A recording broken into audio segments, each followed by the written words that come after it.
Hello guys, आपका हमारे channel यूडीमोनिया classes पे एक बार फिर से स्वागत है। आज हम बात करेंगे lesson 2 that is chapter 2 of medieval history जो क्लास 7th की एनसीईआरटी है। आपको पता ही है कि ये किन बच्चों के लिए बनाया जा रहा है, वो बच्चे जो क्लास 7th में, साथ ही उन लोगों के लिए जो सिविल सर्विसेज की प्रिपरेशन कर रहे हैं। तो आगे बढ़ते हैं। नए राजवंशों के उदय के बारे में बताया गया था इस चैप्टर में कि क्या क्या हुआ मेडिवल पीरियड में, कौन कौन आए। तो सबसे पहला टर्म देखने को मिलता है भूस्वामी, मातहत, सामंत। ये लोग कौन थे? भूस्वामी योद्धा सरदार इस टाइम पीरियड में 7वीं सदी में हमें देखने को मिलते हैं। ये जो थे, इन्हें जो राजा थे वो उन्हें मातहत कहते थे या सामंत कहते थे। सामंत या मातहत मतलब जो भूस्वामी है, लैंड ओनर है, बड़े बड़े ज़मीनों के मालिक। उनसे उम्मीद क्या की जाती थी कि वो राजा को गिफ्ट देंगे, राजा जब भी बुलाएगा दरबार में हाजिरी देंगे। इनके पास जो ये सामंत है, मातहत है, इनके पास अपनी खुद की सेना भी होती थी, तो राजा को हेल्प भी देंगे। और अधिक सत्ता संपदा हासिल करने पर सामंत अपने आप को महासामंत भी कहता था, महामंडलेश्वर भी कहता था। अगर ये सामंत बहुत पावरफुल हो जाता था तो वो अपने आप को महासामंत भी कह देता था। ठीक है, इसके अलावा हम आगे बढ़ते हैं, हम आगे देखते हैं। इसके बाद आप नोटिस करोगे हमें जिक्र किया गया राष्ट्रकूटों का। कर्नाटक के चालुक्य राजाओं के अंदर राष्ट्रकूट आते थे, मतलब इसी टाइम पीरियड में कुछ ऐसे राजवंश थे जो पाए जाते हैं इसी मेडिवल हिस्ट्री में 700 प्लस टाइम में। इनमें एक है राष्ट्रकूट। ये जो राष्ट्रकूट थे ये कर्नाटक में जो चालुक्य थे उन चालुक्यों के अंदर आते थे, उनके अंदर थे। 8वीं सदी के मध्य में राष्ट्रकूट में एक मेन बंदा था दंती दुर्ग। उसने अपने चालुक्य स्वामी की अधीनता से मना कर दिया और उसे हरा दिया। मतलब ये जो राष्ट्रकूट है इनमें दंती दुर्ग था। ये जो दंती दुर्ग था ये सामंत था चालुक्य राजाओं का। इसने अपने चालुक्य राजा की बात मानने से, उसकी पावर को मानने से मना कर दिया और उनकी अधीनता को ख़त्म कर लिया। ठीक है, फिर इसके बाद हमने देखा था कि ये किस तरीके से जीते। इसके बाद जिक्र किया गया है उन्हें हराने के बाद जो हिरण्यगर्भ नाम का एक अनुष्ठान किया, हवन किया गया हिरण्यगर्भ नाम का दंती दुर्ग के द्वारा। जब यह अनुष्ठान ब्राह्मणों की मदद से किया जाता है तो यह माना जाता है इससे जो याजक है, मतलब जो करवा रहा है, वो जन्म से क्षत्रिय ना होते हुए भी क्षत्रियत्व हासिल कर लेता है, क्षत्रिय बन जाता है इस हिरण्यगर्भ अनुष्ठान के द्वारा। तो एक पॉइंट ये समझाया गया है। फिर एग्जाम्पल्स दे रखे हैं जैसे कदम्ब का मयूर शर्मन और गुर्जर प्रतिहार में हरिश्चंद्र थे। वो ब्राह्मण थे लेकिन उन्होंने अपने पेशे को छोड़कर हथियार वगैरह, शस्त्र वगैरह का रास्ता चुना और इस तरीके से उन्होंने अपने आप को ब्राह्मण से क्षत्रिय बनाया। तो ऐसे एग्जाम्पल्स देखने को मिलते हैं। इसके अलावा हमको एक फ़ोटो दिखा रखी है। इस फ़ोटो में जो है विष्णु जी का नरसिंह रूप दिखाया गया है। ये राष्ट्रकूट के टाइम पर बनी थी।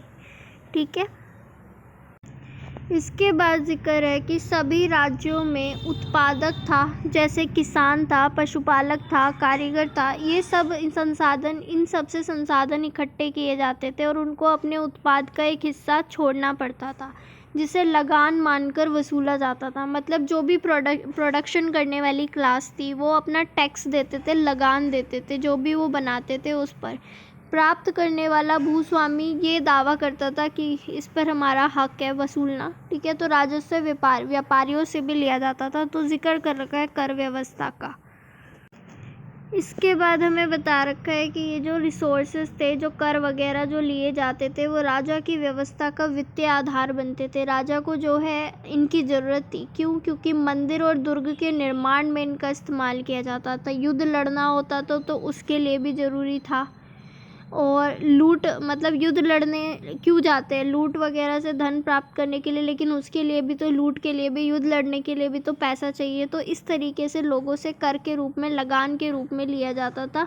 और एरिया एक्वायर करना, ज़मीनें, व्यापारिक मार्ग पे कोशिश करना नियंत्रण करने की, ये सब किया जाता था। फिर रेवेन्यू वसूली, जो राजस्व वसूली थी, उसके लिए जो अधिकारी होते थे वो प्रभावशाली परिवार से आते थे और वो वंशानुगत भी होते थे, मतलब फिर उनका बेटा, फिर उनका बेटा, इस तरह से वंशानुगत भी होते थे ये वसूली करने वाले अधिकारी। सेना में भी सेम पैटर्न था, तो कितना अजीब सा पैटर्न हो गया वर्तमान से अगर इसे कंपेयर करें तो। कई बार राजा के निकट संबंधी ही इन ओहदों पर होते थे। फिर इसके बाद 2 टर्म दे रखे हैं हमें, जिसमें 400 टैक्सेस का जिक्र है जो तमिलनाडु में चोल वंश के द्वारा लिया जाता था। एक है वेट्टी, एक है कदमाई। जो वेट्टी था वो ज़बरन ली जाने वाली लेबर थी और जो कदमाई था वो भू राजस्व था। तो ये टर्म याद करने पड़ते हैं। कदमाई भू राजस्व था और जो वेट्टी था वो ज़बरन श्रम था, मतलब काम करवाया जाता था ज़बरन, एज लेबर ज़बरन करवाई जाती थी एज टैक्स के तौर पर। देन इसके बाद हमें भूमि अनुदान के बारे में पता लगता है, जैसे कि ब्राह्मणों को ज़मीनें दी जाती थी। तो ये ताम्र पत्ते हैं, तांबे के पत्ते हैं जिन पर लिख के दिया जाता था डाटा, कितनी ज़मीन है, किसको दी जा रही है, भूमि पाने वाले को दी जाती थी उसके नाम पर। इसमें आप देखोगे कि ये जो पट्टे पे लिखा गया है संस्कृत और तमिल भाषा में 9th सेंचुरी से मिली है। इन कड़ियों में ये पत्र जुड़े हुए हैं, मतलब यहाँ जो ये जुड़े हुए हैं उस पर राजसी मोहर लगी हुई है, जिससे हमें प्रमाण मिलता है। राजसी मोहर जो राजा लगा के देते थे, इससे हमें पता लगता है किस तरीके से दान, भूमि अनुदान दी जाती थी। इसके अलावा हमें एक छोटा सा जिक्र किया गया है नागभट्ट के बारे में। नागभट्ट जो था उसकी प्रशस्ति मिली है, उसके बारे में बताया गया है। प्रशस्ति का मतलब वैसे तो हमें क्लास 12th की NCERT में भी देखना है, लेकिन प्रशस्ति होती है झूठी तारीफ़ें, झूठी भी नहीं कह सकते, लेकिन बहुत ज़्यादा मलाई मार के तारीफ़ें की जाती है किसी के बारे में। तारीफ़ें करना इस प्रशस्ति। उस टाइम पे राजा अपनी प्रशस्ति खुद लिखवाते थे। तो एक जिक्र कर रखा है नागभट्ट का। नागभट्ट जो प्रतिहार राजा थे नागभट्ट, उन्होंने अपने कामों के बारे में बता रखा है, अपनी ओवर तारीफ़ें कर रखी है। तो ये आप देख लेना, ज़्यादा क्वेश्चन के पॉइंट से मैटर तो नहीं करता है। ओके, इसके बाद हमें जिक्र मिलता है कि जो 12वीं सदी थी, ये KBC का क्वेश्चन भी है वैसे, ठीक है। जो 12th सेंचुरी थी उसमें एक संस्कृत काव्य रचा गया था जो कश्मीर पे रूल करने वाले राजाओं का था, मतलब कश्मीर में जो सीक्वेंस में राजा आए उनके बारे में जिक्र कर रखा था। ये किसने लिखा? तो कल्हड़ नामक रचनाकार था। उसने कहाँ से इकट्ठा करे सोर्सेस? तो शिलालेखों का यूज़ करा, डॉक्यूमेंट यूज़ करे, जो उस टाइम पीरियड के लोग थे उनसे वर्णन लिए, इतिहास समेत कई तरह के सोर्सेस का यूज़ करा। और इसका जो वर्णन था वो यूनिक भी था, क्योंकि प्रशस्ति के लेखक जो थे वो तो हमेशा तारीफ़ें लिखने पे फोकस करते थे, राजा की कोई बुराई नहीं बताते थे। लेकिन जो ये था कल्हड़, इसने आलोचनात्मक रुख अपनाया, मतलब क्रिटिकली एनालाइज करा है राजा के कामों को। ऐसा नहीं है कि सिर्फ तारीफ़ें भर दी हो, उनके कामों का जिक्र करा है, जो अच्छा है जो बुरा है। इसलिए 12वीं सदी में ऐसा डॉक्यूमेंट मिलना अपने आप में असाधारण बात थी। इसके बाद हमें जिक्र किया गया है एक प्लेस का, दैट इज़ कन्नौज। एक जगह है कन्नौज जिस पे लड़ाई चलती रही जिसको पाने के लिए। एक तो गुर्जर प्रतिहार थे, राष्ट्रकूट थे और पाल थे। ये तीनों मिलकर कन्नौज के ऊपर नियंत्रण के लिए लड़ते रहे। पाल तो आपको बंगाल वाले एरिया में दिखेगा, राष्ट्रकूट जो है आपको गुजरात वाला एरिया जो है नीचे की तरफ, और जो गुर्जर प्रतिहार है वो ऊपर की तरफ देखने को मिलेंगे। तो इस तरीके से आप ये तीनों देख सकते हैं, ये आपस में संघर्ष करते हुए नज़र आए थे, इसीलिए इन्हें इतिहासकारों ने त्रिपक्षीय संघर्ष का नाम दिया है। ये तीनों आपस में लड़ते रहे थे मेडिवल पीरियड में। फिर आगे शासकों के कामों का जिक्र है। बड़े बड़े मंदिर बनवाते थे। मंदिर जो थे पावर दिखाने का एक तरीका था, रिसोर्सेज दिखाने का तरीका था। जब एक राजा दूसरे राज्य पर अटैक करता था तो वो उसके मंदिरों को भी निशाना बनाता था। मंदिर को निशाना इसलिए बनाया जाता था क्योंकि मंदिर पे हमला करना मतलब राजा की शान पर हमला करना। राजा जो थे इन मंदिरों का निर्माण अपनी सत्ता दिखाने के लिए, मजबूती दिखाने के लिए, अपनी भव्यता दिखाने के लिए, अपने आप को दिखाने के लिए करते थे। तो इस तरह से सत्ता और संसाधन दिखाने के लिए मंदिर यूज़ किए जाते थे और खूब मंदिर बनवाए जाते थे, खूब सोना चढ़ाया जाता था। इस वजह से जो दूसरे जो विरोधी राज्य थे वो भी मंदिरों पर ही अटैक करते थे। इसके बाद एक ज़िक्र मिलता है अफ़गानिस्तान से, जो गजनी से आया था, महमूद गजनी। इसने 997 से 1030 तक रूल करा है और इसने अपने एरिया को बढ़ाने की कोशिश की। ईरान, पश्चिमी से हर किसी पे अटैक करा, हर किसी तरफ वो बढ़ा। हर साल वो भारत पर तो अटैक करता ही करता था। इस तरह से मंदिरों को लूट कर ले जाता था। सोमनाथ मंदिर में देख सकते हैं कितनी बुरी तरह से हमला किया था। एक जिक्र कर रखा है, महमूद जो धन लूटता था उससे उसने गजनी में एक राजधानी बनाने पर फोकस करा। गजनी में अपनी एक राजधानी पे खर्चा करने पे फोकस करा था। इसके बाद हमें ज़िक्र मिलता है सुल्तान महमूद ने जो भी इलाके जीते वहाँ के लोगों के बारे में जानने को भी एक्साइटेड थे कि यहाँ के लोग किस तरीके से रहते होंगे। इसकी ज़िम्मेदारी उसने अल बरूनी को दी भारत में कि इस उपमहाद्वीप के बारे में लिखो, जो यहाँ पे रहते हैं उन लोगों के बारे में ज़िक्र करो वगैरह वगैरह। उसने इस पे अपनी बुक लिखी अरबी लैंग्वेज में, दैट इज़ किताब अल हिंद। उसके बाद ज़िक्र है कि जो युद्ध करते थे उनमें कुछ और भी राजा थे, जैसे चौहान थे जो दिल्ली और अजमेर के क्षेत्र पर नियंत्रण रखते थे। इन्होंने भी अपनी सीमा को बढ़ाने की कोशिश की, तो इस वजह से इनके भी युद्ध हुए। गुजरात के चालुक्यों से, पश्चिमी यूपी के गढ़वालों से टक्कर लेनी पड़ी। चौहान में प्रसिद्ध थे पृथ्वीराज द्वितीय, जिसका आपने ज़िक्र सुना होगा। महमूद गोरी के अटैक के टाइम यही रोकने का काम करते हैं उसको। और महमूद गोरी, देखो ज़िक्र आ गया, महमूद गोरी नामक अफ़गान को इन्होंने हराया, लेकिन बाद में वो महमूद गोरी से खुद हार गए थे 1192 में, जो तराई का युद्ध हुआ था 1 और 2। ठीक है। इसके बाद यहाँ पे सुल्तान शब्द का ज़िक्र आया कि सुल्तान का मतलब क्या होता है। सुल्तान अरबी भाषा का शब्द होता है जिसका मतलब होता है शासक, रूलर। जैसे हमारे यहाँ राजा वाजा बोलते थे, तो अरबी लैंग्वेज में राजा को सुल्तान बोलते हैं। इसके बाद हम जिक्र करेंगे चोल वंश का। साउथ इंडिया में चोल वंश का शासन था। जैसे आप देख सकते हो यहाँ मैप में, चालुक्य यहाँ पर है। और एक सेकेंड, देन पूरा का पूरा जो साउथ का नीचे का पार्ट था वो चोलों ने अपने कंट्रोल में बनाया, अपना एम्पायर फैलाया था। चोल वंश सत्ता में कैसे आया, देन उसकी कहानी का जिक्र किया गया है। कावेरी डेल्टा में मुट्रियार नाम से प्रसिद्ध एक छोटे से मुखिया परिवार की सत्ता थी। ठीक है, कावेरी वाले इलाके में एक मुट्रियार नाम से प्रसिद्ध एक मुखिया था, मुखिया फैमिली थी। वह कांचीपुरम के पल्लव राजाओं के मातहत थे। मतलब पल्लव राजा थे, उनका मातहत या उनका सामंत था ये मुट्रियार। ठीक है। और उरैयार के चोल वंशीय प्राचीन मुखिया परिवार के विजयालय 9वीं सदी के मध्य में मुट्रियारों को हराकर इस डेल्टा पर कब्जा जमाया और उसने वहां तंजावुर शहर निशुंभ सूदिनी देवी का मंदिर बनवाया। तो इसके बाद जिक्र किया गया है कि उरैयार के थे चोल वंश, उनमें एक फेमस राजा था विजयालय। उसने 9th सेंचुरी में मुट्रियारों को हराया। मतलब पहले मुट्रियार ने पल्लवों को हराया क्योंकि मुट्रियार सामंत थे उनके, और अपनी सत्ता हासिल की। लेकिन बाद में इन मुट्रियारों को हराया विजयालय ने, जो कि चोल वंश का था, 9th सेंचुरी में, और डेल्टा पे कब्जा कर लिया। उसने वहाँ पर तंजावुर शहर बसाया और निशुंभ सुंदनी देवी का मंदिर भी बनवाया।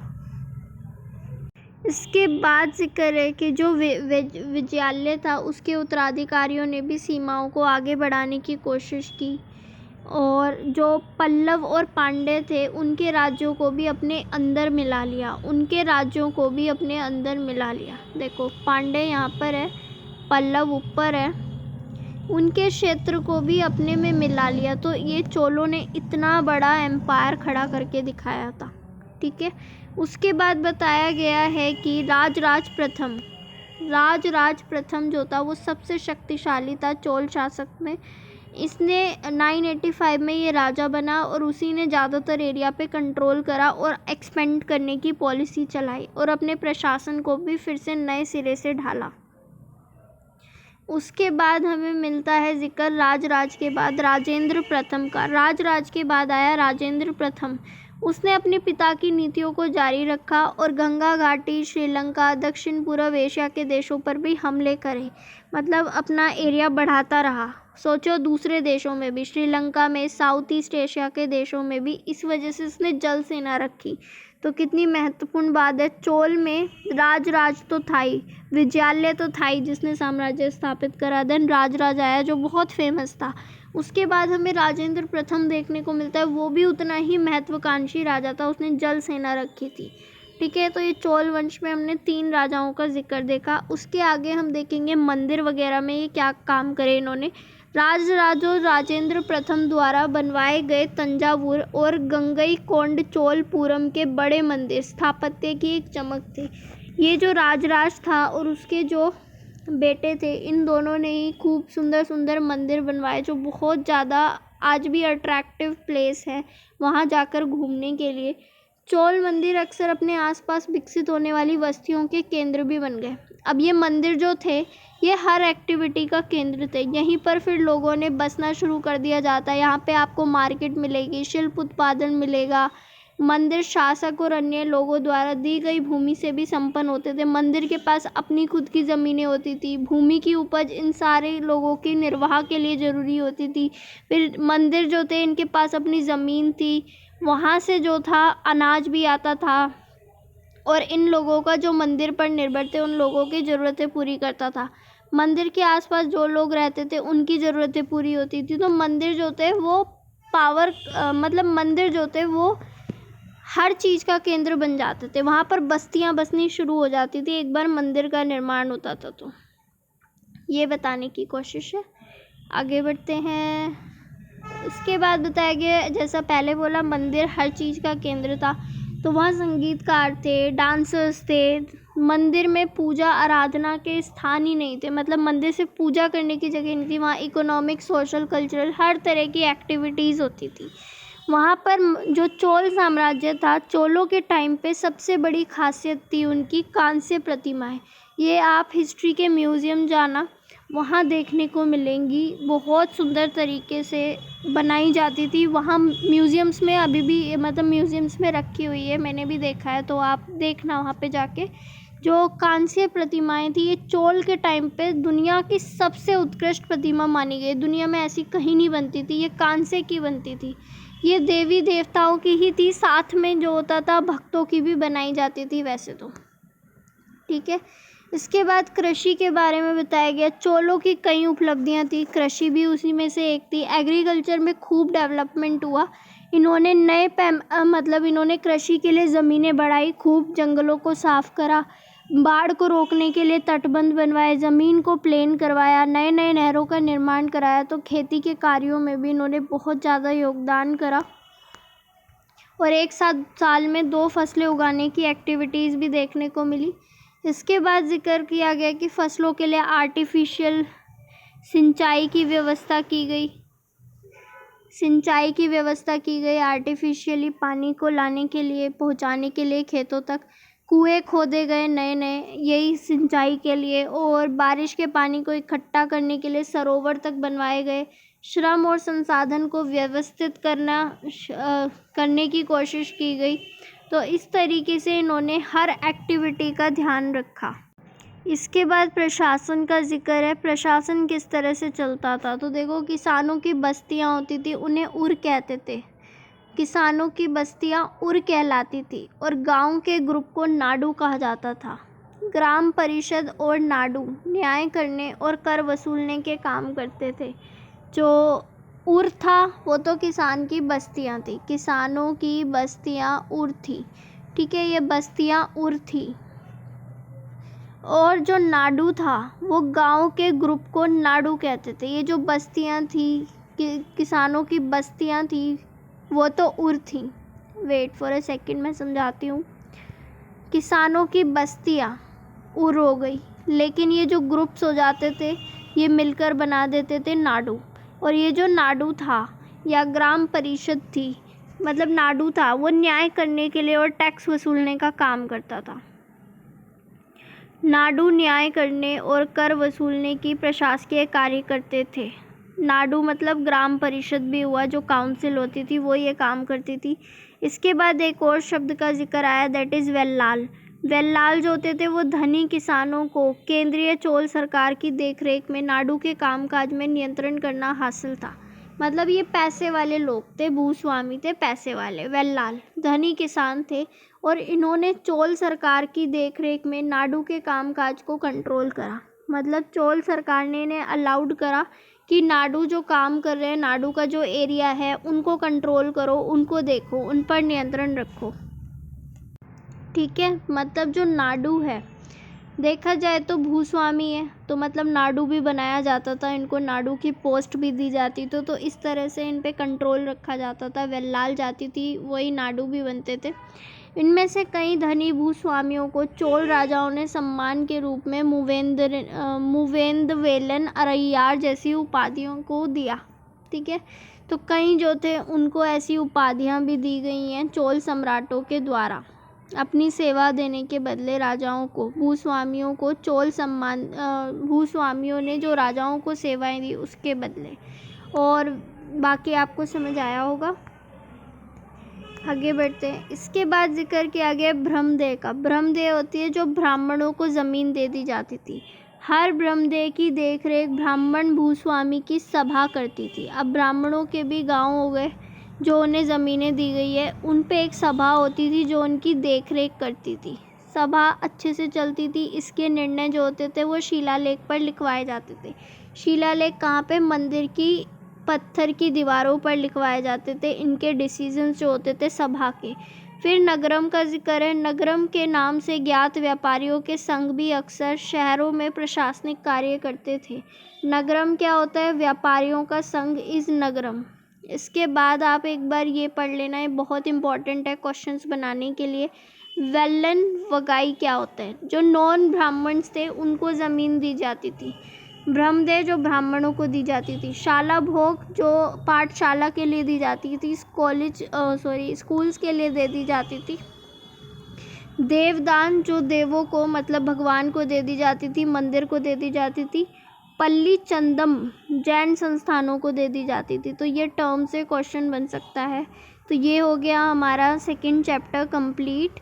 आई होप समझ आ रहा होगा आपको, हमारी क्लास अच्छी लग रही होगी। आप अपने कमेंट्स करके हमें ज़रूर बता सकते हैं अगर आपको अच्छा नहीं लग रहा है तो, और कुछ कमी है या कुछ अच्छा है तो तारीफ़ भी कर सकते हैं। तो thank you so much. Please subscribe for UGC net and UPSC content.